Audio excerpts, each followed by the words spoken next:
Olá pessoal, sejam todos muito bem-vindos ao Prevcast, o seu podcast de Direito Previdenciário. Aqui você acelera a sua curva de aprendizado e aprende aquilo que a faculdade não te ensinou e que é absurdamente necessário para a sua carreira. Então vem com a gente, fica até o final, porque a minha convidada de hoje ela é incrível, conhece muito de Direito Previdenciário e vai compartilhar bastante conteúdo com você, beleza? Comenta aqui como é que tem sido o Prevcast para você e também compartilha nos seus grupos de WhatsApp. Bora trazer mais previdenciaristas para cá. Quero apresentar ela, que é uma querida, e eu tenho certeza que o episódio vai ser incrível. Seja muito, muito bem-vinda, doutora Ângela Quirino. Tudo bem? Muito bom dia, muito obrigada, tudo bem, tudo ótimo, muito prazer e alegria de estar aqui com você. É uma honra tê-la conosco aqui. Muito obrigado pelo aceite do convite. Vamos agora entregar um pouco de conteúdo e compartilhar a experiência com os advogados. Para quem ainda não te conhece, doutora Ângela, conta um pouco como que você está hoje. Eu vou voltar na sua história, quero entender como é que você chegou aqui até o momento atual, mas como é que você está hoje? Hoje você é advogada trabalhista, previdenciária, só previdenciária, você também tem uma outra atuação. Conta um pouco para o pessoal te conhecer. Isso, olha só, a advocacia previdenciária veio para mim, para minha vida, há mais de 20 anos.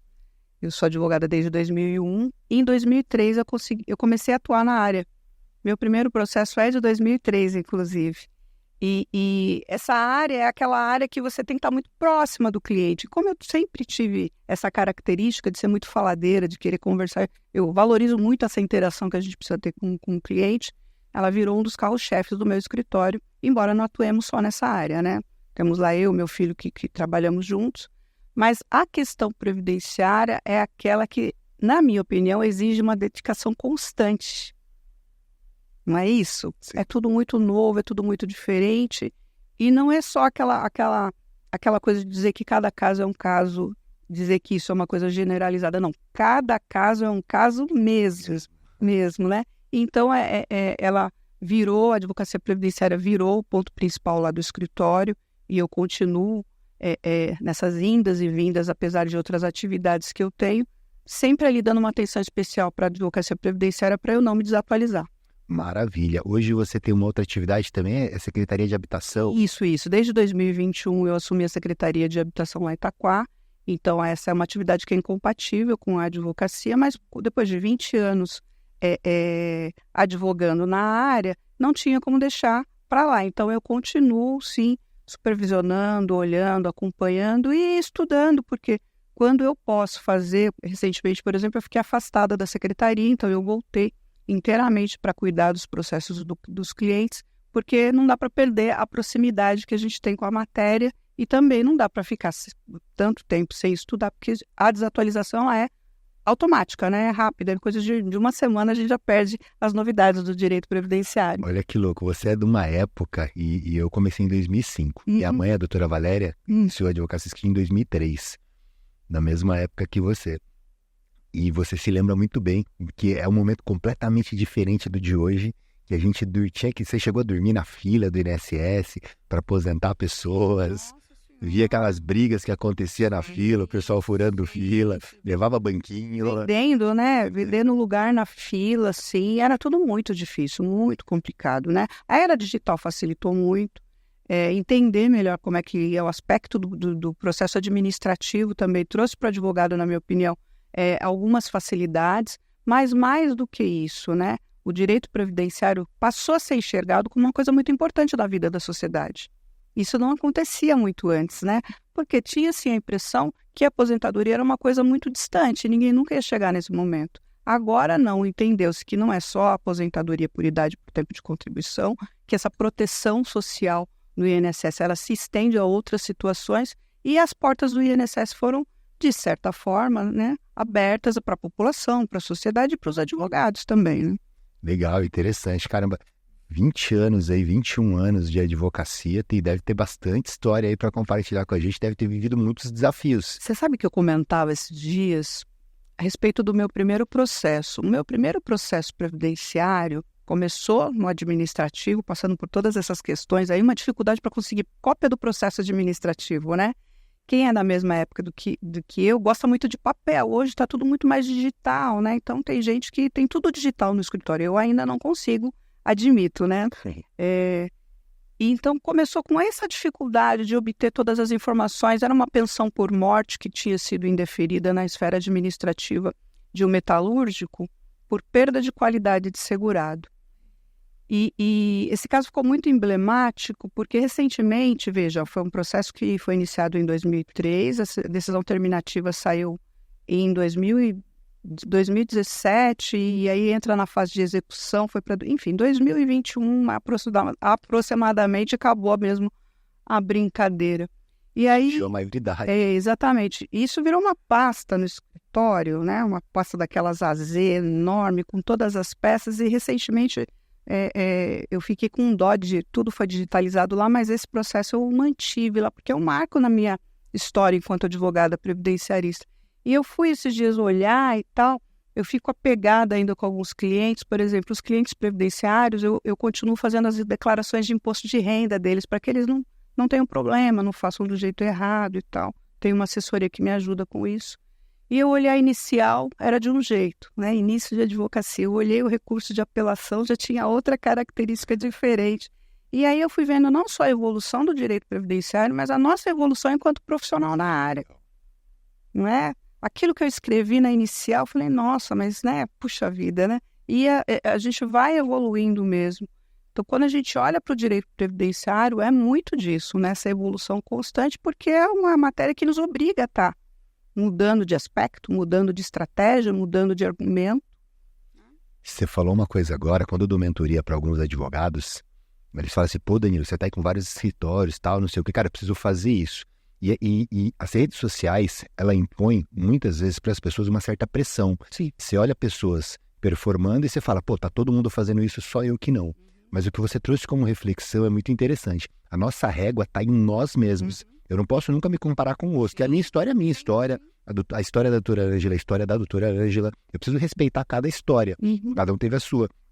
Mas quando você olha para a sua história e você fala, caramba, eu fazia desse jeito e agora eu estou fazendo muito melhor. E eu acho que isso dá muita motivação. Você fala, eu estou num processo de evolução, porque a minha métrica é em relação a mim mesmo. Sim. Eu estou evoluindo. Sim. Se você olha, 10 anos depois, está fazendo igual... Aí fala, será que eu estou evoluindo? Será que eu não estou? Então, quando percebe essa distância entre o momento passado e o atual, você fala, poxa vida, isso dá muita motivação. Eu acho importante a gente trazer para a nossa vitrine as histórias de sucesso e aquilo onde a gente obteve sucesso, porque é ruim também você ficar contando no público história de fracasso. Primeiro, porque você afasta o cliente, né? Ninguém chega, você afasta o cliente e ninguém vai conseguir ali te contratar, não vai querer. As histórias de fracasso não agregam pessoas, né? Ela divide, ela afasta. Mas eu acho importante também que as pessoas saibam que o bastidor do advogado, especialmente do advogado que atua na área previdenciária, ele é muito sofrido. Não adianta dizer que não, né? E eu acho também que cada vitória tem que ser muitíssimo comemorada, porque quando eu falava isso agora há pouco ali atrás, quando o cliente chega lá, ele chega porque ele não conseguiu sozinho, ele chega sem rendimento, sem salário, sem renda, na maioria das vezes, desempregado, idoso, doente, ele chega num aspecto todo muito ruim, né? Ele chega com uma carga de problemas muito grande. E quando a gente absorve isso, eu ainda não consegui, apesar de estar atuando tanto tempo, me desvincular dessa aproximação. Tanto que um dos meus maiores problemas, e eu não tenho problema em revelar isso, é que eu sofro muito com o cliente quando a ação é julgada procedente. Eu não consigo olhar e falar, perdeu, eu fiz o que eu podia. Não, eu ainda fico ali me martirizando, puxa, né? Porque é difícil. Então, quando a gente verifica que é possível fazermos essa reflexão interna de maneira que a gente também consiga se aplaudir, porque eu acho importante, é exatamente isso, olhar para o que ficou para trás e ver o que está faltando na frente. Porque aí a gente procura as histórias de sucesso sabendo qual que é a nossa deficiência. E aí você consegue fortalecer aquele músculo que não está tão preparado para ficar cada vez melhor. Isso, então quando eu vejo um episódio do seu, eu vejo as coisas que você fala, os casos que você compartilha, fala, puxa vida, né? Até para se fortalecer, eu não estou no caminho errado. E tem solução. Sem dúvida. Tem solução. Sem dúvida, eu acho que é isso, é menos sofrimento e mais aprendizado Exato. no longo de toda essa trajetória que todos nós temos, né? Sim. Muito legal, muito bacana. Hoje você está com o escritório lá em Itaquá, você comentou, né? Você está trabalhando sozinha, tem uma equipe, Eu tenho uma equipe lá, é uma equipe meio que familiar, né? Trabalham comigo lá meu filho, que é advogado também, a minha nora trabalha também, que é estudante de Direito. Eu tenho... Ele está com a gente. Inclusive ele está assistindo, ele é advogado também, fez pós em Direito Previdenciário junto comigo, né? Legal. Porque eu acho importante que a gente se atualize, a gente fez mais do que uma, inclusive, porque os assuntos não se repetem, eles são modificados, né, nas pós que são oferecidas Brasil afora aí. E essa equipe toda, meio que familiar, cuida justamente disso. A gente prioriza muito essa questão de fazer com que o cliente entenda que ele é realmente a prioridade do escritório e não só o processo dele, porque as redes sociais nos ajudam muito, a tecnologia nos ajuda muito, mas também nos atrapalha. Porque agora todo mundo sabe onde consultar e como consultar. Então, se a gente não der autoridade para o cliente, dele entender que nós estamos fazendo do jeito certo, fazendo o que é possível para que ele seja bem assegurado, ele vai ficar nos questionando o tempo todo, né? Isso já acontecia, mas era um pouco mais difícil, porque para o cliente acessar o processo, ele tinha que ir no fórum, né? Ele tinha que ir até lá, e às vezes a informação que era dada pelo cartorário não era satisfatório, ele não entendia, só depois que ele vinha nos procurar. Agora não, primeiro ele procura no Google, primeiro ele tenta entender sozinho, depois ele vem nos questionar. Então, a equipe que trabalha comigo ali é justamente para equilibrar isso, acalmar o cliente. Eu não sei se os seus são assim, mas os clientes previdenciários são muito ansiosos, né? Muito. Porque são processos que... É a característica do cliente, né? Essa persona, esse cliente que nós atendemos, Sim. Ele tem essa necessidade. Por outro lado, a gente tem uma justiça muito lenta, né? Sim. Então esse é um desafio que a gente, enquanto gestor dos nossos escritórios, precisamos gerenciar. Veja, não é algo que dá para fugir. O cliente, ele é assim e vai ser assim. Sim. O judiciário vai ser assim. Não tem expectativa de melhora a curto prazo. Então, o que sobra para a gente já que é o fato, resolver gerenciar. Você trouxe uma questão interessante que conecta muito com a minha história, e até queria depois entender também aqui como é que funciona para vocês. Porque, você está com seu filho aqui e eu estudei também, na verdade, não sei se vocês estudaram, vocês não estudaram juntos, né? Vocês estudaram em momentos diferentes, você e seu filho. Estamos juntos. Juntos também? Isso. A faculdade juntos ou só após? Eu fiz a faculdade com a minha mãe. Legal. Fizemos a faculdade o dia 1, a gente estava junto lá, e o último dia juntos até o final. E é muito gostoso, essa conexão mãe e filho, né? Essa conexão familiar com um projeto focado em fazer o negócio estruturar e crescer. E porque assim, aí o pessoal vai falar assim, mas sua mãe começou em 2003, você em 2005, como que isso aconteceu? Na verdade, a gente não começou como advogado, na época a gente era a figura do procurador, que não era uma persona não grata dentro do direito para os advogados e também no INSS. A gente começa como procurador e eu falei para minha mãe, cara, a gente precisa estudar isso aí. Vamos fazer a faculdade que a gente vai precisar. E em 2005, quando eu iniciei, a gente começou a estudar. Demoramos um pouco para terminar a faculdade, a gente teve problemas no meio desse caminho aí. E aí concluímos a faculdade, estruturamos nossos escritórios e é muito legal. Agora eu não moro com a minha mãe há há muitos anos atrás, morava no início e ainda morava com ela. E, cara, o café da manhã era uma delícia. Assim, a gente falava de negócio. Sim. E a gente gostava de falar de negócio. Como que é? Vocês trocam muita? Muita troca? Que no trabalho a gente trabalha e em casa não. A gente mistura tudo, a gente vai. O Lucas é casado, então ele não mora em casa mais. Mas que bom que a gente estudou junto e que bom que a gente se vê todos os dias. Porque, por exemplo, no caminho de lá para cá, a gente veio comentando eventualmente um caso ou outro, né? E essa percepção de diferente por conta da idade, estudamos na mesma época, né? Eu fiz faculdade muito mais cedo, né? Ele para o meu orgulho, ele se inspirou no direito e foi fazer faculdade bem depois também. Mas quando a gente fez pós-graduação juntos, o que a gente entendeu? Que a experiência diferenciada por conta da idade, sendo ele o filho, sendo não, mas a gente consegue analisar aquele mesmo caso com duas óticas, sob dois aspectos diferentes. Por quê? A experiência vai deixando a gente impaciente às vezes, né? Com tudo, com ansiedade, com o poder judiciário. E a gente às vezes não consegue ver o resultado ou não consegue ver a solução, porque aquilo ali vem se repetindo, vem acontecendo. Então, quando a gente tem uma outra pessoa que tem muita proximidade com a gente, seja um colega de trabalho que é muito próximo, que estudou junto, que fez um curso junto, seja alguém que é da família, no meu caso, sendo meu filho, a gente consegue discutir o mesmo assunto com cabeças diferentes. E isso é muito legal. Enriquecedor. Isso é muito legal, né? Então, ele fala, poxa, mamãe, não seria tal caso? Não seria? Puxa vida. Tanto que hoje ainda quando eu não esteja lá no escritório, veja, por força da autoatividade, eu não fico lá o dia todo. Mesmo assim, todos os dias a gente verifica as mesmas peças. Ainda, a Ângela tem mais experiência, então ela confere as coisas do Lucas. Não, a gente tem tanta sintonia com relação às questões previdenciárias que eu mando para ele e falo, veja se eu não peguei muito pesado.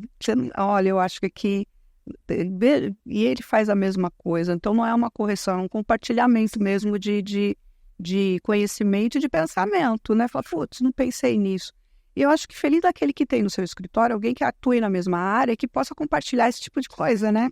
Sim. Porque os pensamentos nunca são iguais. E ainda que um tenha uma experiência maior e indique o caminho, sempre o que aquele outro vai trazer é muito rico, né? Então, quem trabalha sozinho na área, eu acho um sofrimento. Eu acho que eu não conseguiria. É desafiador. É desafiador. Mas, você de casa não tá sozinho, você tem o Prevcast para te ajudar. Que bom que pode ter esse tipo de compartilhamento e de ajuda, porque eu sentiria muito se eu trabalhasse sozinha, né? Obviamente, eu ia procurar e vou continuar e vou agora ampliar essa forma de consulta e de verificação, porque eu acho importante. E você me dizer dessa experiência de trazer, de falar, inclusive, sugerir episódios para que nós tratemos de assuntos ou estudemos assuntos que já foram abordados e nos quais a gente tem dificuldade, é importante, porque é o que eu disse, nunca é igual. Uhum. Sempre tem alguém que fala, eu falo, puxa, por que eu não pensei naquilo? Sem dúvida. Não é? Eu estava hoje de manhã, tava malhando e estava conversando com o meu personal, né? E ele trouxe uma frase, acho que do Cortella, me parece. Ele falou que acho que era o Cortella. Não, era o Clóvis, acho que o Clóvis de Barros. E aí ele falou o seguinte, né? Pô, acho que ele estava falando alguma coisa que era alguém com um monge, e aí a pessoa, ela não tinha mais, ela entendia que não tinha mais o que aprender. E aí o monge pega e começa a virar assim um negócio e começa a derramar. E aí o que o monge estava querendo mostrar é o seguinte, se você já tá copo cheio, né? Posso colocar qualquer informação aí que não vai adiantar mais nada. Então é muito disso, né? Pô, você precisa estar aberto a receber informação e entender que não sabe tudo, que tem conhecimento Sim. ou coisas para poder aprender, para conseguir evoluir. Porque eu digo o seguinte, quando você acha que chegou no platô, cara, só tem caminho para baixo. Sim. Você não tem mais como subir, Sim. se você entende que já chegou no limite. Então precisa realmente aprender. E vou te falar uma coisa de verdade, Ângela. O podcast, para mim, tem valido muito mais do que uma pós. Eu falo isso pro pessoal.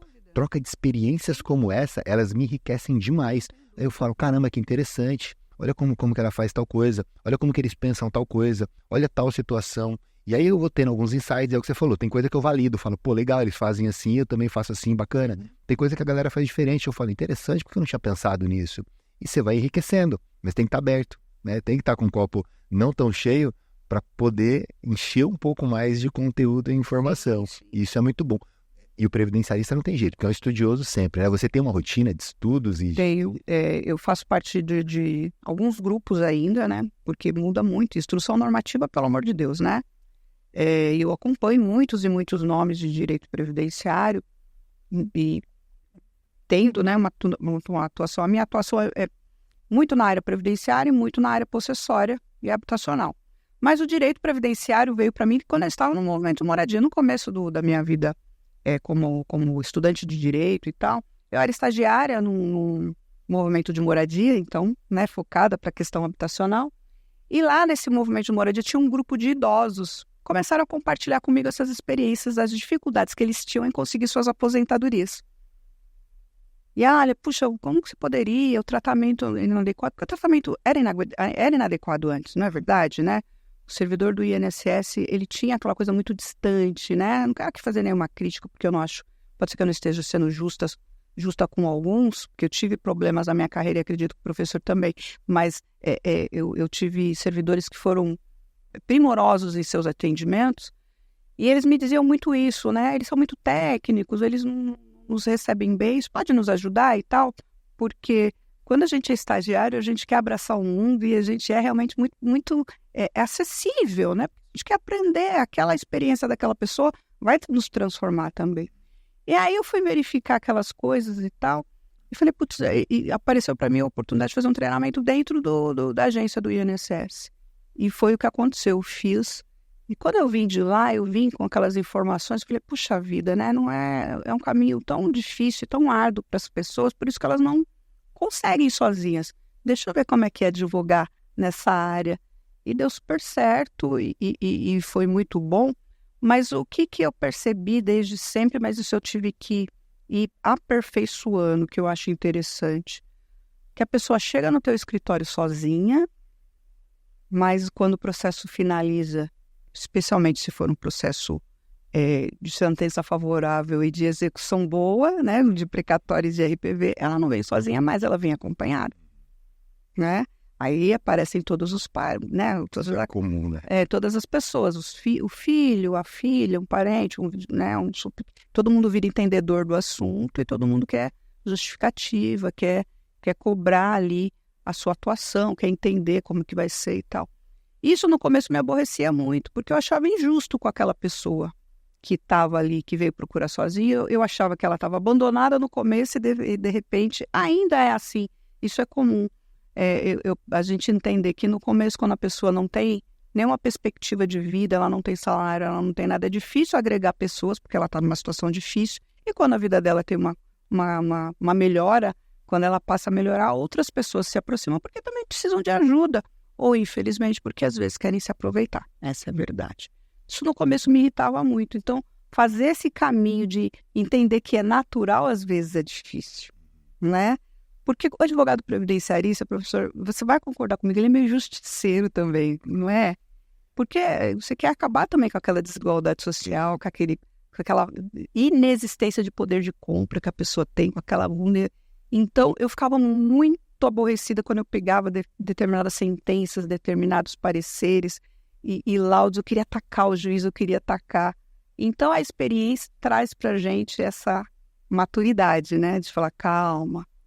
E embora eu ainda atuando aí como advogada desde 2001, há mais de 24 anos, eu ainda não consigo ficar adormecida com as questões, com as mazelas e com as injustiças, mas a gente tem que aprender que o Poder Judiciário está abarrotado mesmo, que infelizmente às vezes aquele cliente é mais um processo, que o olhar do juiz, do perito, do Ministério Público às vezes vai ser frio, vai ser mais técnico, e isso ainda é um desafio, né?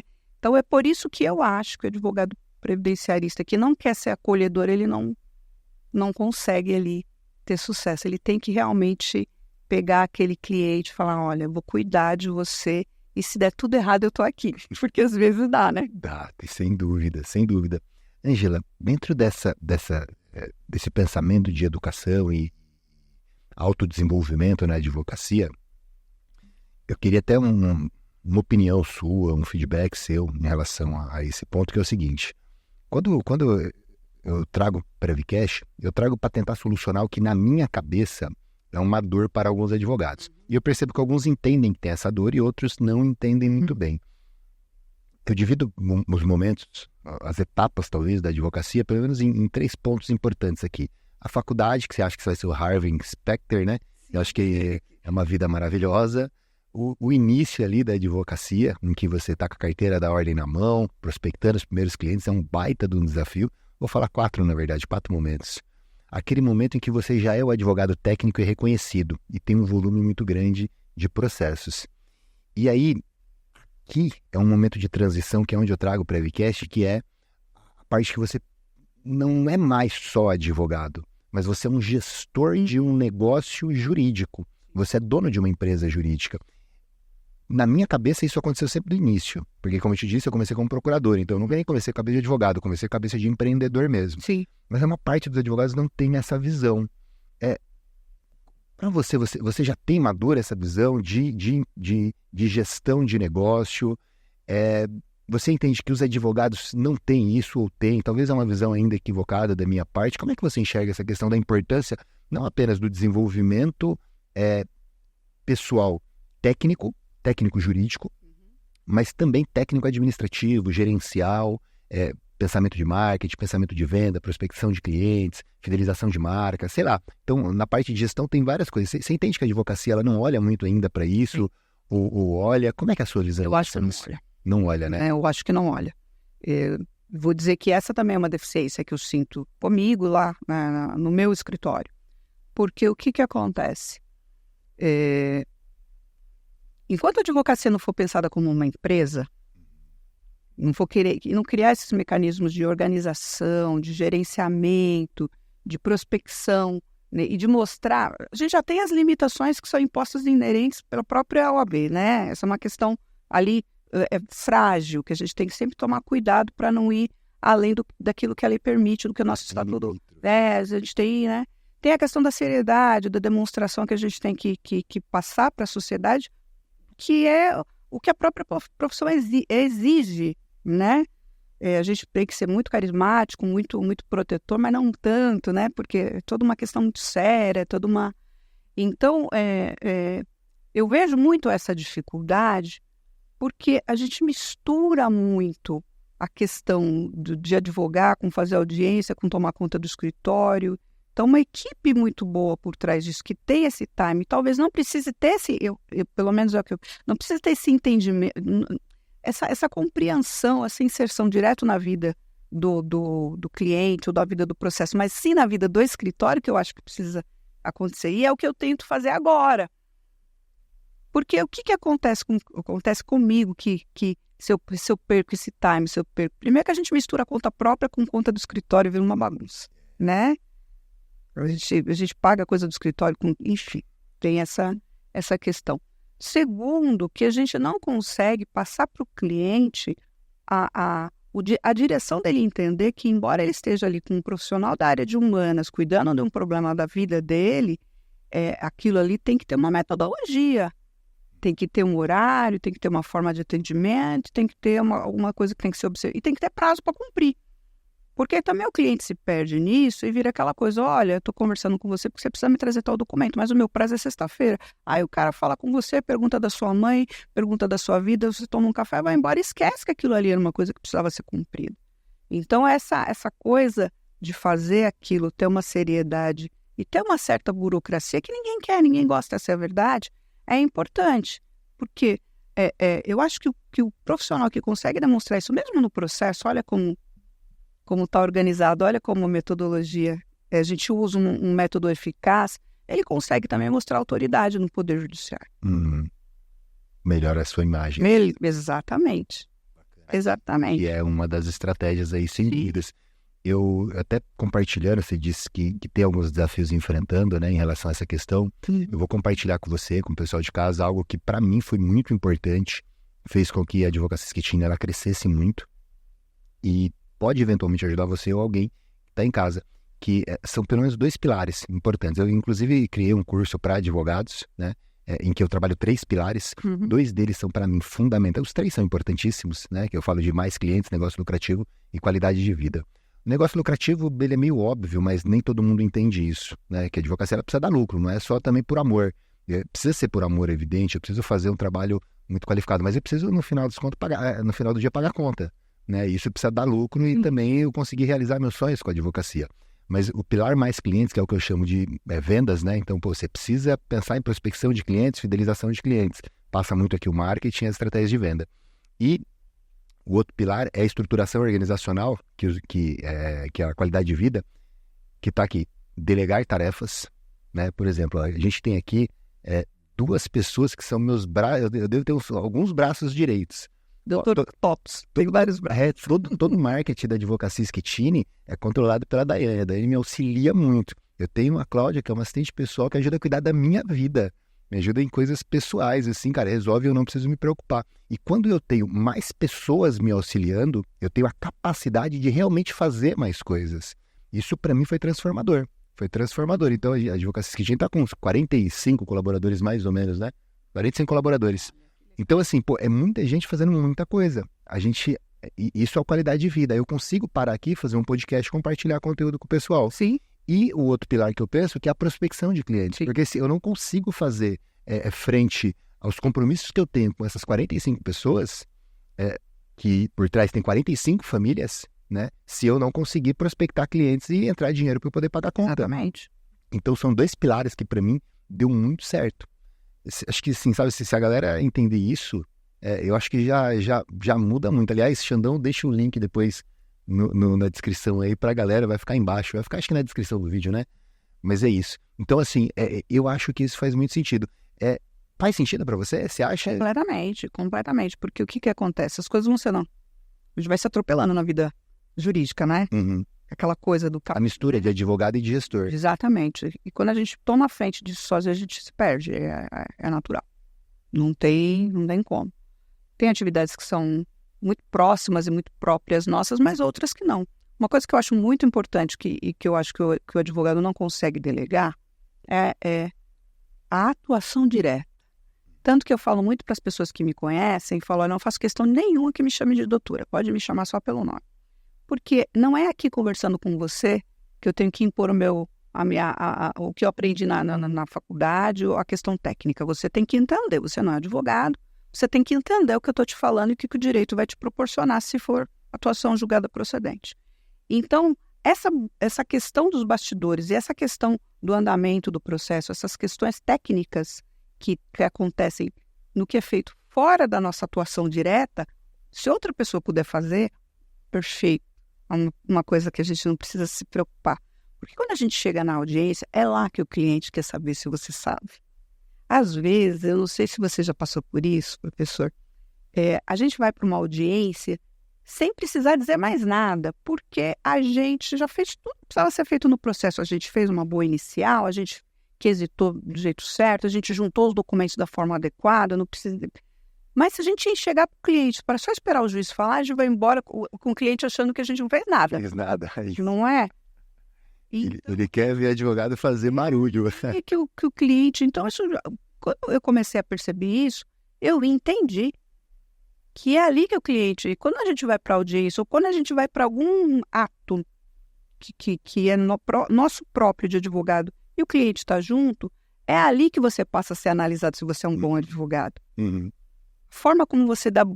Já teve coisas assim muito pueris de chegar e falar, conversar com o escrevente, saber o nome do escrevente, porque eu tenho esse hábito e tal, conversar com todo mundo, e o cliente tem a impressão que nós éramos amigos de muitos anos, e não, foi só forma amigável, né, de tratamento, e comentar, falar, nossa, a doutora chegou lá, já sentou, já me apresentou, já fiquei confortável, já conversou e ficou tudo tranquilo, ela já tomou a frente, né, porque eu já chego dizendo, olha, assim, assim, assado, vai acontecer dessa forma, isso que vai acontecer, o juiz vai te perguntar isso, já pega o RG, já fica na mão para eu ficar procurando na bolsa, seja numa seja onde for, eu já vou ali tomando a frente para o cliente entender o recado. Eu estou aqui por você, eu estou te representando.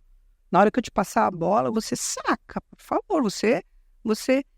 Agora, lá no escritório, com as outras atividades, se a gente puder ter quem nos assessore para que a gente não... Porque às vezes a gente não faz certo. Às vezes a gente não sabe cobrar, não é verdade? Acontece. A gente não sabe cobrar, às vezes a gente não tem habilidade com as questões de informática que o nosso assessor, a pessoa que trabalha ali com a gente tem. Então, fazer essa diferenciação e delegar, que é uma coisa difícil. Eu tenho pessoas que têm dificuldade de delegar. O advogado, eu acho que mais ainda. Que o advogado quer resolver, quer representar, quer falar. Não é? Se for faladeiro que nem eu, então... danou-se, né? Então, se a gente tiver uma pessoa ali que cuide dessas outras questões, o cliente vai se sentir valorizado, falar, puxa, o advogado, o escritório colocou ali uma gama de profissionais para cuidar do meu processo. E a gente consegue também ter mais tempo para estudar, ter mais qualidade de vida e o negócio dá certo, né? Esse negócio que você falou da audiência, do cliente querer ver a sua performance na audiência, isso. É um insight interessantíssimo que você deixa aqui para a galera, pelo seguinte... Nesse curso tem uma aula que eu gravei que eu falo mundo de percepção e mundo de realidade. Uhum. É exatamente isso. Cara, qual é o mundo da realidade? Você sabe que não precisa fazer nada. Sim. O processo já está resolvido. Só que qual que é a percepção do cliente, né? Então, assim, o que eu preciso trabalhar são as percepções. Sim. Isso está no meu controle. Isso está muito no meu controle. E aí, o que eu falo nesse curso para os advogados? Que dá para a gente trabalhar isso de várias formas. No marketing, por exemplo, o cliente precisa perceber que você é autoridade, que você gera resultado na área que você atua. Sim. Então, isso já dá muito certo. Na comunicação com o cliente, às vezes o cliente entra em contato e fala assim, queria saber o andamento do processo. Aí, no meu escritório, por exemplo, a ideia é que a gente não diga para o cliente, está concluso, saiu laudo, assim, é não usar termos técnicos, mas é mostrar, a gente tem scripts de atendimento para mostrar o seguinte, o escritório está sendo combativo. Sim. Então, saiu, por exemplo, saiu laudo negativo, o laudo ele foi negativo, mas o doutor ele não se conformou, ele está brigando aqui, ele vai tentar reverter. Então, assim, você traz um argumento para mostrar combatividade. O processo está parado na segunda instância. A gente não está sentado com a bunda na cadeira. Sim. O cliente precisa ter um mundo de percepção, Sim. perceber que o advogado está sendo combativo. Porque, no final das contas, o cliente ele não quer saber andamento de processo. O que ele quer saber é, meu advogado está lutando por mim ou está procurando outros clientes? Eu sou só mais um no escritório dele. Exatamente. Meu processo vai demorar ou vai ser rápido? Então ele está com informações simples. E o advogado às vezes se perde passando informação técnica complexa, que o cliente não vai entender, vai ficar bravo com você, a gente não vai conseguir fazer a gestão da ansiedade dele, quando na verdade a gestão da ansiedade é por um mundo de percepção em que ele fala, meu advogado está lutando por mim. Como é que ele sabe disso? Porque você falou em vários momentos. Então, essa estratégia de comunicação é muito eficaz. Eu acho que vai para além da própria audiência. Exatamente. Todo o contato que você tiver com ele é uma oportunidade de você mostrar que é combativo. Você e toda a equipe, né? Isso é interessantíssimo. Fica mais fácil combater aquele que é o maior problema do advogado. Porque é difícil, para alguns mais tranquilo, para outros menos, é difícil você falar para o teu cliente que o resultado foi insatisfatório. Se for um processo no qual você trabalha pelo êxito, então pior ainda, né? Porque você fala, putz, né? Tem que aguentar o cliente, a chateação dele ainda não vou ganhar nada.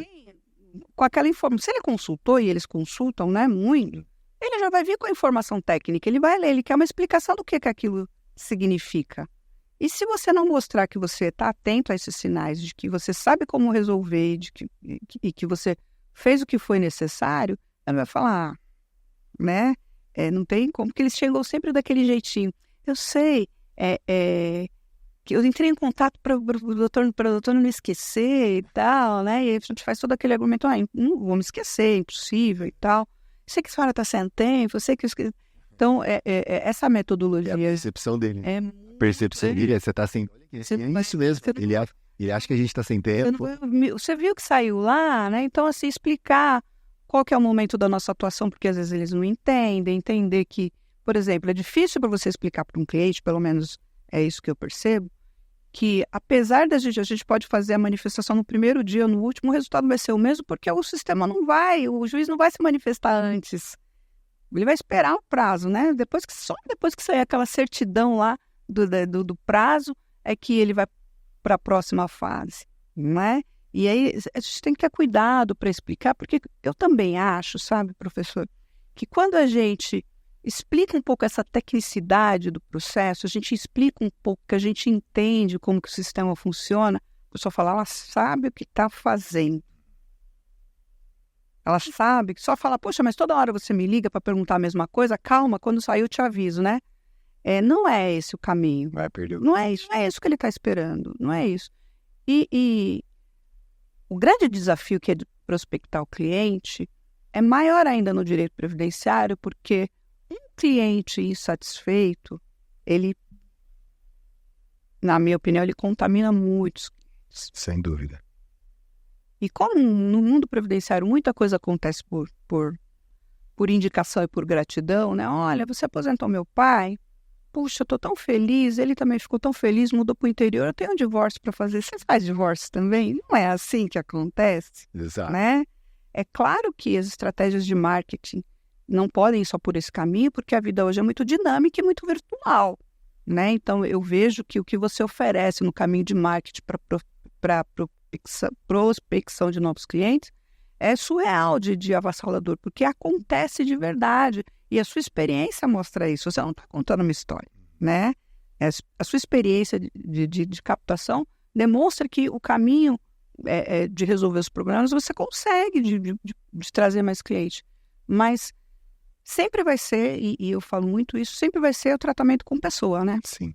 É entender sobre pessoas. A gente utiliza lá, eu não tenho como não falar desse curso, porque eu faço com ele com os meus valores, aquilo que eu acho que é importante que dê resultado para mim, para ajudar outros. É baseado numa história de sucesso, né? Que é o quê? É você entender sobre o neuromarketing, você entender sobre como funciona o processo de decisão de uma pessoa. Eu vou trazer ali, por exemplo, o funcionamento do sistema límbico, do córtex pré-frontal, e como que você pode utilizar isso numa comunicação para impactar e encantar. O que eu digo é o seguinte, o cliente sentou na minha frente, eu tenho duas oportunidades, faço uma comunicação que eu acho que é certo, ou eu faço uma comunicação que eu entendo e sou intencional a gerar um resultado específico. Sim. Só que para fazer isso, eu preciso dominar técnicas. E o advogado, e esse é o grande detalhe, por isso que eu falo que assim, aqui o Prevcast vai te ensinar o que a faculdade não ensinou, porque a faculdade não vai ensinar você a fazer um atendimento intencional, estratégico, para gerar um objetivo específico. Por exemplo, eu quero que o cliente me indique mais clientes. Eu quero que o cliente fique encantado com a minha atuação. O cliente está muito bravo e eu quero mudar a visão dele, mudar a perspectiva. Eu vou colocar ele sob outra perspectiva. Tudo isso tem técnica de comunicação, que você vai ter PNL, você vai ter uma série de coisas. É o que você falou, é entender de ser humano. Uhum. Não é estudar direito. Eu parei há algum tempo de estudar direito e passei a estudar muito sobre ser humano, sobre o cérebro humano, sobre a tomada de decisão. E tudo isso me ajuda a gerar melhores relacionamentos. Eu faço isso hoje porque eu tenho uma equipe de advogados que me ajudam na parte técnica. Isso me permite fazer essa parte. Mas isso é sensacional, entende? Então, Ângela, eu acho que é muito disso. A gente pegar, entender e desenvolver, por isso que eu falei inicialmente da questão do estudo, né? Pô, se a gente estuda sobre pessoas e sobre uma comunicação estratégica, a gente melhora demais os nossos resultados. Demais. Mudando um pouquinho aqui, você falou da questão de que é um grande desafio para muitos advogados. E eu queria entender a sua opinião, o que você já venceu de barreira para isso, é a questão da delegação. Uhum. Pô, você foi para a secretaria e, de alguma forma, você tem que delegar muita coisa. Sim. Imagino como deve ser desafiador esse processo, mas você conseguiu, porque ficou, inclusive, um bom tempo ali sem fazer essa atuação. Como que foi isso para você? Foi desafiador? Você teve estratégias, coisas que deram certo, que a gente pode, talvez, compartilhar com o pessoal para gerar alguma reflexão? De repente, quem está nesse ponto querendo delegar alguma coisa, falar, putz, a Ângela fez isso, caramba, legal, é um caminho. Ou coisas que você não faria também, talvez. A primeira coisa que eu fiz, que eu vi que deu certo para nós, lá no escritório, foi colocar o meu filho para ficar na mesma sala que eu. Para as pessoas já começarem a entender, eu tive um tempo de adaptação, né? Alguns dias dos quais eu sabia que aquela atuação aquela nomeação ia acontecer, e para minha carreira ela era importante, né? Eu atuo muito na questão possessória e a minha cidade é uma cidade muito litigiosa nessa questão. Primeira coisa que eu fiz lá foi colocar o Lucas, que é meu filho, que atua na mesma área, que atua nesta área também, ao lado ali, do meu ladinho. Para que a pessoa entendesse, porque, veja, ele é muito mais jovem do que eu, então o cliente previdenciário também tem isso, né? O advogado que é muito novinho, talvez ele não tenha a amplitude necessária para entender as questões do meu processo, ou não vai ter paciência para me atender e tal.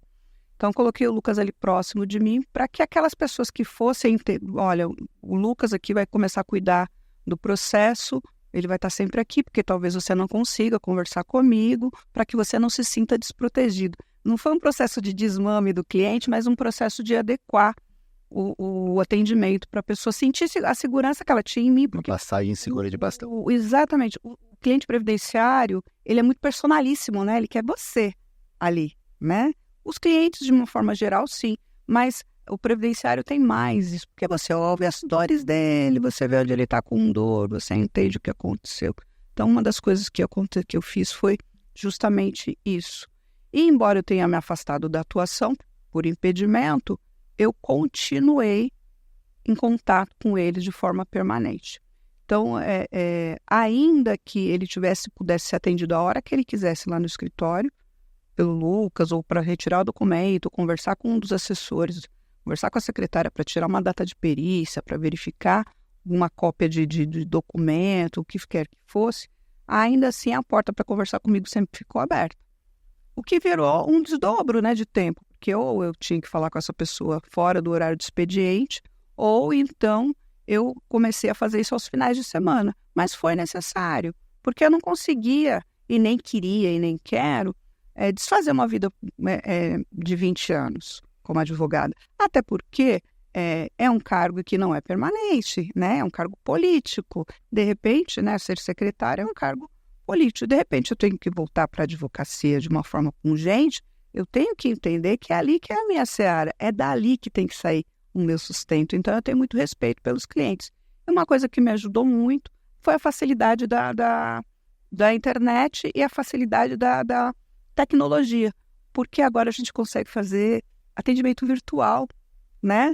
Muito atendimento virtual. Então, a gente passou a fazer isso de uma forma muito constante com os clientes nos horários que eu podia atender, no final do expediente ou no final de semana, para o cliente entender. Falar, olha, outra pessoa está cuidando do meu processo, até porque eles veem o nome lá do outro advogado, né? Mas a Ângela tá atenta. Então, no meu caso, foi isso que funcionou. E eu acredito que se algum profissional tem que passar por isso, ou por um afastamento temporário, ou por alguma outra questão de uma viagem, ele precisa, na minha opinião, aquele cliente tem que entender que aquela pessoa que está atendendo no seu lugar é um substituto completamente adequado, que pensa da mesma forma, que tem as suas características, porque senão você afugenta mesmo o cliente, ele vai embora e não volta nunca mais. Essa é a verdade, né? Isso é desafiador, né? Você está conectado com o cliente ali, ele já está numa dependência da sua personalidade, e aí você tem que passar esse bastão, é desafiador mesmo. Uma estratégia que a gente faz no escritório é o seguinte, né? A gente sempre empodera muito essa outra pessoa. Eu não faço mais atendimento hoje no escritório. Uhum. Aí eu tenho, por exemplo, a doutora Raquel, até foi a Leila. A Leila, hoje ela é nossa CS. É uma atividade que ela faz para poder fazer o acompanhamento ali dos clientes. A Leila, ela é minha prima, né? E ela conhece muito de venda, muito de comunicação estratégica. E aí um cliente vai falar com a Raquel. O cliente chega no escritório e fala assim para a Leila: Leila, gostaria de falar com o Danilo. Antigamente as recepcionistas falariam assim, né? O Danilo não pode falar, ou não tem agenda, não tem como. Tem a doutora Raquel. A Leila, ela muda completamente isso. A Leila fala o seguinte: me conta, o que é o seu problema? Aí o cliente fala assim: não, eu queria ver, eu tô querendo aposentar e tal, não sei o que. Isso é a comunicação estratégica. Ela fala assim: legal, bacana, entendi. Eu tenho aqui uma especialista que conhece exatamente dessa área. É uma das nossas melhores advogadas que faz essa questão. Eu posso verificar se eu tenho vaga com ela ainda para essa semana. Eu posso tentar te encaixar se você tiver um pouco de urgência e tal. E aí o cliente, ele fica... Então, assim, ele já não esquece Danilo. Ele se sente valorizado. Ele fala, cara, a recepcionista, ela entendeu o meu caso, ela encontrou o profissional adequado para me entender, para me atender, e ela vai agora dar uma prioridade de colocar uma agenda para mim, para eu poder conversar com essa pessoa e resolver o meu problema. Então, como é que o cliente fica? Ele fala, cara, eu quero. E assim, não vou sair daqui. A gente não tem dificuldade em relação. Olha que coisinha. Então, isso foi importante, a gente precisou criar, porque, como você falou, é desafiador. O cliente, muitas vezes, ele vai ficar te procurando. Sim. E a gente, no papel de gestor, o que eu penso como gestor? É encontrar a solução para os problemas. Sim. Então, esse é um problema que a gente estava enfrentando e a gente mudou. Isso daí tem dado muito certo. Nossa, muito interessante, muito legal mesmo. Legal você me dizer isso, porque quando você transfere essa responsabilidade da forma de atendimento para outra pessoa e o cliente precisa encontrar isso, se você perder tempo fazendo com que ele acredite nisso, você já é o tempo dele ir embora e procurar. O mercado tem muitos profissionais, ótimos profissionais, outros nem tanto, né? Então eu faço isso muito. Para mim, foi mais fácil, porque o que a pessoa fala, putz, é o filho dela. E ele tá vendo ali, né? Conectado. Ele vai estar ali sob a gestão do que ela fez e ele vai atuar da forma igual ou muito parecida, porque foi por ela treinado, aprendeu com ela, estava ali junto e tal. Mas quem não tem essa oportunidade, não teve essa possibilidade, precisa arrumar um caminho. E o que você está dizendo é sensacional, né? É sensacional. Porque, veja, nós fazemos muito isso lá no escritório, porque, veja, nós não atuamos lá de uma forma muito, muito constante na área trabalhista, né? Eu até tenho formação e especialidade na área, porque o direito previdenciário, na minha opinião, está muito conectado com a questão trabalhista, né? Então, você tem questões previdenciárias que, se você não souber trabalhista, você não trata bem, sei lá, um acidente de trabalho, né? E tem questões trabalhistas que você precisa ali estar conectado com a questão previdenciária. Então, embora eu entenda muito, a matéria não é uma área que não é uma área que me agrada atuar. E o Lucas tem essa característica também. E não é por conta da oralidade, da audiência, não é. O que me incomoda na trabalhista é a negociação. Às vezes, os direitos são suprimidos em razão do dinheiro. E isso que me incomoda, às vezes. Mas também quem o leilão. Mas também quem é demitido tem pressa, precisa de dinheiro, enfim, tem essas questões todas que têm que ser ponderadas, mas não me agrada. E eu tenho lá pessoas que me ajudam aqui, que são advogados também de outros escritórios que fazem para não perder o cliente, não é justo que isso aconteça. E aí atua em outro lugar, de outra forma, com outra característica, outra forma de atendimento. Então, é sempre isso que eu falo, olha, quem vai te atender é fulano de tal. Você já ligo na hora, ou se outra pessoa, se é o Lucas agora que está lá atendendo, se alguém que tá lá no escritório, que vai recepcionar essa dúvida ou esse pretenso agendamento do cliente, sempre deixando claro isso. Olha, não te indicaria se essa pessoa não fosse o melhor. Ela sabe o que fazer melhor do que eu, inclusive, porque aí a pessoa fala, bom, então não vai me deixar na mão de qualquer um. Então, esse caminho que você está passando para pessoas é a segurança que o cliente precisa. É o mundo de percepção. Você despertou a percepção de empoderamento. Eu nunca falei na minha carreira profissional, olha, causa ganha, causa perdida. Tem advogados que têm facilidade de dizer isso, eu acho isso um problema, claro. Né? Não dá para dizer isso. Mas o cliente, ele precisa entender, na minha opinião, que ainda que a chance dele seja remota ou seja pequena, eu vou estar ali agarrado, quem eu indicar ou quem estiver trabalhando no escritório, ele vai estar agarrado para aquela pequena chance que ele tiver. A não ser que seja impossível, seja muito difícil, porque o nosso código de ética, nosso estatuto de advogado diz que a gente não pode enfiar o cliente numa causa perdida, né? Numa aventura judicial, né? Então, aí não, aí a gente tem que alertar mesmo, porque senão aí é litigância de má-fé para todo mundo e aí um abraço, né? Mas o cliente tem que entender que você ou quem você indicar, ou o teu escritório, o lugar que ele procura, vai proteger, vai cuidar dele. E não é o processo dele, não é o direito dele, não é o dinheiro dele, é ele. Exato.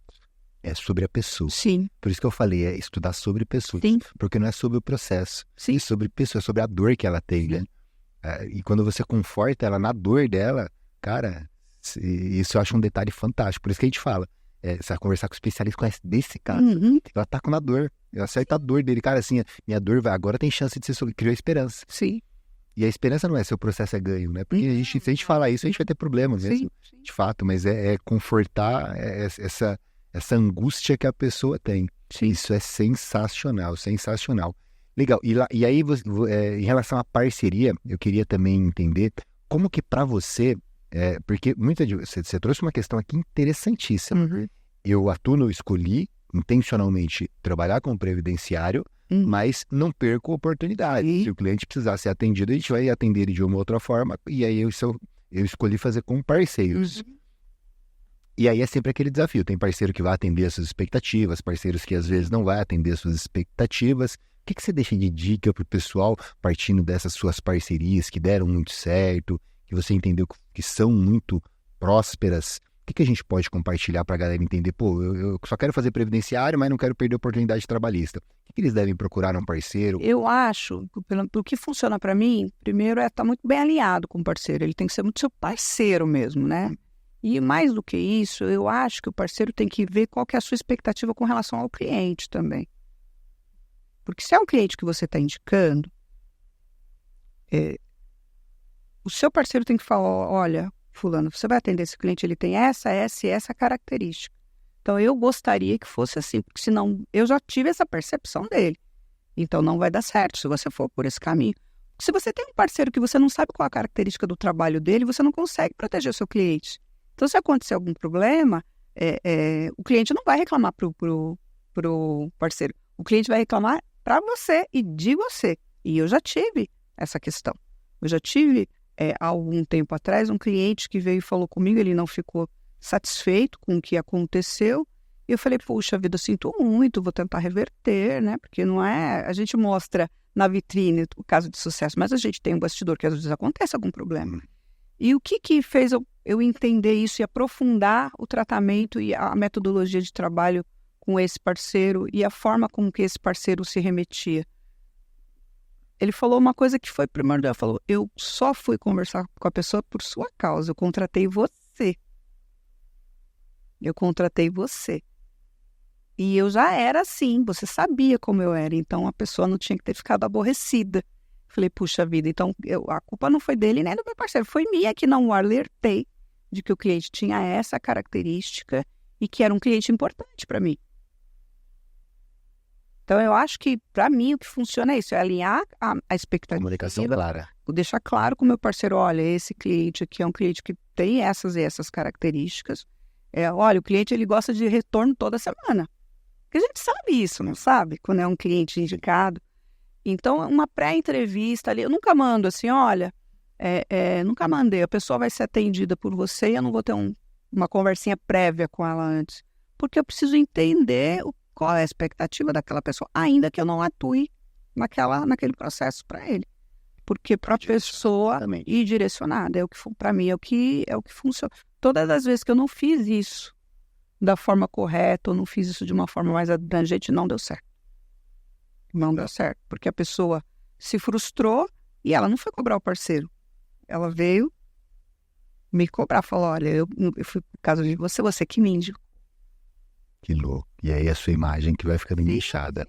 Tem que tomar cuidados mesmo. Ângela, que top. Que top. A gente vai chegando já no mercado final e você viu, coloca a barra. Rápido, né? Mas ainda não acabou. A gente ainda tem aqui. Eu quero tirar 2 pepitas de ouro ainda de você aqui pra gente compartilhar com a galera. Bom, a primeira delas, como o Xandão anunciou aqui nos bastidores. Um spoiler. O Xandão já te deu um spoiler. Eu vou te propor um desafio que é mentorar uma amiga minha. Eu preciso que você mentore aqui essa minha amiga, que você tem bastante experiência e acho que pode ajudar bem ela. Ela iniciou a carreira dela em 2001, mas começou no Previdenciário em 2003. Foi a primeira causa que ela fez. Ela atuava em áreas de habitação e aí em 2003 o pessoal começou a perguntar ali, ela começou a atuar no direito previdenciário. Queria que você mentorasse a Ângela lá de 2003. O que você diria para você, quando você estava ali começando, conseguir construir todo o escritório que você tem hoje, toda a estrutura que você tem? Você estava naquele início de carreira, com os desafios que boa parte dos advogados tem. O que você cochicharia no seu ouvido para acelerar a sua curva de aprendizado, para acelerar os seus resultados, para fazer com que talvez você não fosse para caminhos tortuosos, que te deram aprendizados que sim foram importantes, para que você acertasse caminhos que se você falasse assim, pô, se eu tivesse aprendido isso antes, acho que eu teria acelerado mais rápido ainda. O que você diria para você do passado? Eu diria para aquela Ângela do passado uma coisa que eu aprendi a duras penas, que a advocacia é voltada para as pessoas, a advocacia é voltada para casos individuais que podem ser parecidos, mas são completamente diferentes. Mas o advogado que também não se aproxima do lugar onde o seu processo tramita, ele não tem muito sucesso. Foi isso que aconteceu. Por quê? É muito fácil para o advogado falar, a lei é a mesma do Brasil inteiro, ela tem que ser aplicada e não é dessa forma. A gente tem que entender o funcionamento de um cartório, o funcionamento do juiz, a gente tem que estudar um pouquinho melhor o nosso adversário. Eu não fiz muito isso no começo da minha carreira. Eu não me aproximei tanto assim do Poder Judiciário. Talvez hoje sejamos obrigados a fazer isso porque é o advogado que maneja o processo, instrui, digitaliza, é a gente que cria aquela característica que o nosso processo tem. Mesmo nessa hora, eu acho que um processo bem criado, eu falo processo limpo, sabe? Os documentos bem escaneados, bem relacionados, bem direcionados, conduzem a essa conversa, essa percepção melhor. Eu deveria ter perdido mais tempo estudando melhor a forma pelas quais como os juízes se manifestam, como os juízes julgam, qual que é o posicionamento daquele juiz, como que ele pensa isso, como que é aquele cartório, como que é o atendimento.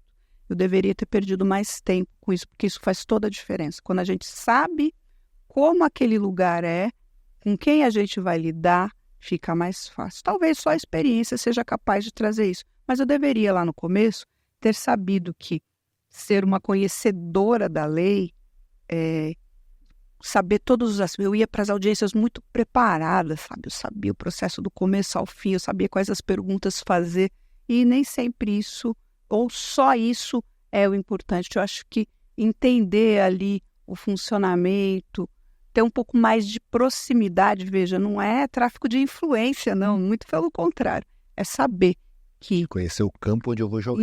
exatamente quando eu chego na primeira vara do Juizado Especial Federal de São Paulo é de um jeito, quando eu chego na 8ª é de outro.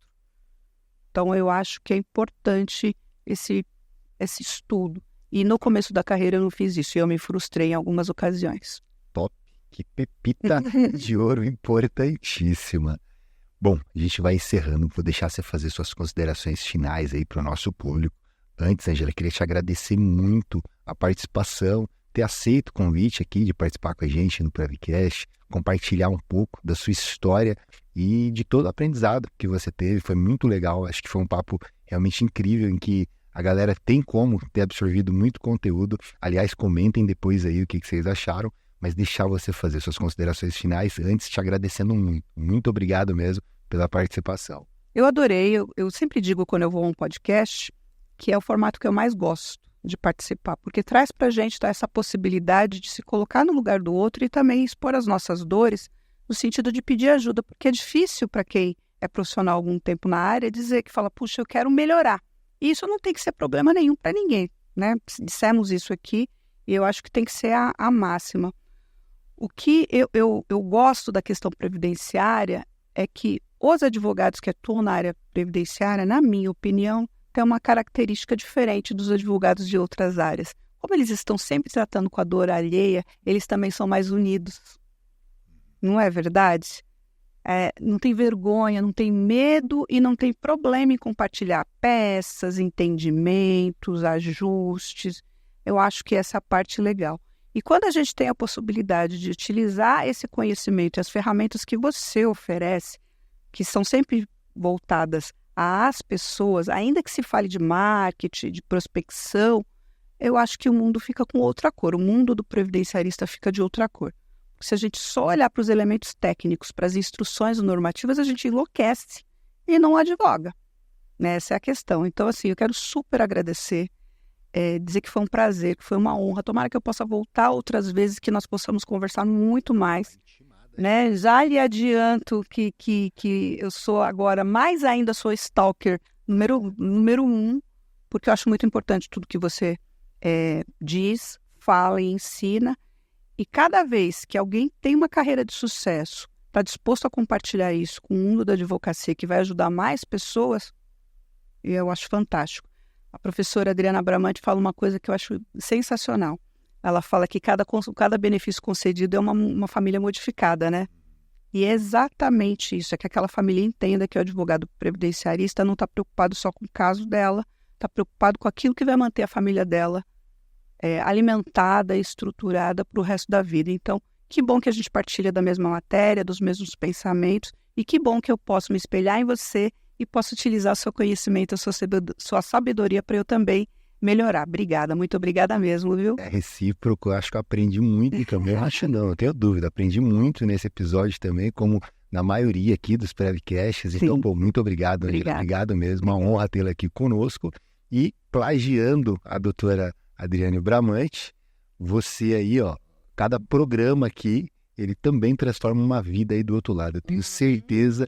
Então, comenta aqui se a sua vida de alguma forma foi impactada com algum episódio do Prevcast. Angela, obrigado. Obrigada. Obrigado você de casa. Obrigada. Mais um. Tamo junto. Valeu.